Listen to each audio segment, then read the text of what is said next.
नमस्कार, आप देख रहे हैं जर्नलिस्ट पर आपके साथ में आंचल श्रीवास्तव। आज बात उस मुद्दे की जिसने बिहार से लेकर बंगाल तक सियासी तापमान बढ़ा दिया है। एसआईआर। बिहार चुनाव के दौरान एसआईआर पर जिस तरह सियासी हंगामा मचा वो किसी से छिपा नहीं है।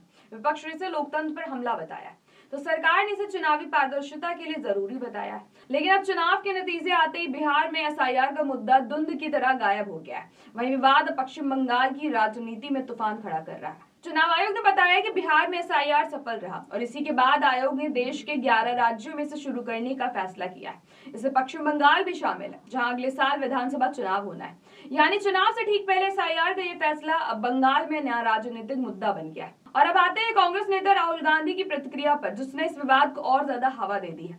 राहुल गांधी ने सोशल मीडिया प्लेटफॉर्म एक्स पर पोस्ट कर एसआईआर को अत्याचार बताया है। उन्होंने लिखा है कि एसआईआर की वजह से पूरे देश में अफरा तफरी है। 3 हफ्तों में 16 बीएलओ की मौत हो चुकी है, कभी दिल का दौरा, कभी तनाव, कभी आत्महत्या, और इन सबके बावजूद एसआईआर में कोई सुधार नहीं हुआ। राहुल गांधी यही नहीं रुके, उन्होंने साफ आरोप लगाया कि एसआईआर कोई गलती नहीं है बल्कि एक सोची समझी चाल है। इसका मकसद आम लोगों को परेशान करना और बीएलओ पर दबाव डालना है। लोकतंत्र को कमजोर कर सत्ता में बैठे लोगों को फायदा पहुंचाया जा रहा है। अब जरा समझते हैं कि एसआईआर क्यों शुरू किया गया। चुनाव आयोग के अनुसार देश के कई राज्य, खासतौर पर पूर्वोत्तर बांग्लादेश और म्यांमार से सीमा साझा करते हैं। वहां अवैध शरणार्थियों के घुसपैठ की समस्या हमेशा से रही है। आयोग का कहना है कि फर्जी दस्तावेज बनाकर ये लोग मतदाता सूची में भी शामिल हो जाते हैं। ऐसे मतदाताओं की पहचान करना और सूची को शुद्ध करना ही एसआईआर का उद्देश्य है। बिहार में भी यही तर्क दिया गया और चुनाव आयोग बार बार कहता रहा कि मतदाता सूची का रिवीजन कोई नई प्रक्रिया नहीं बल्कि नियमित काम है।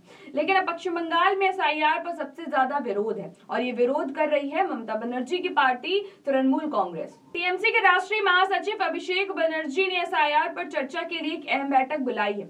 खुद मुख्यमंत्री ममता बनर्जी मथुरा समुदाय के लोगों से संवाद कर रही हैं ताकि कोई भी वैध मतदाता गलती से सूची से बाहर ना हो जाए, क्योंकि पश्चिम बंगाल की राजनीति में मथुरा समुदाय की भूमिका काफी प्रभावशाली मानी जाती है।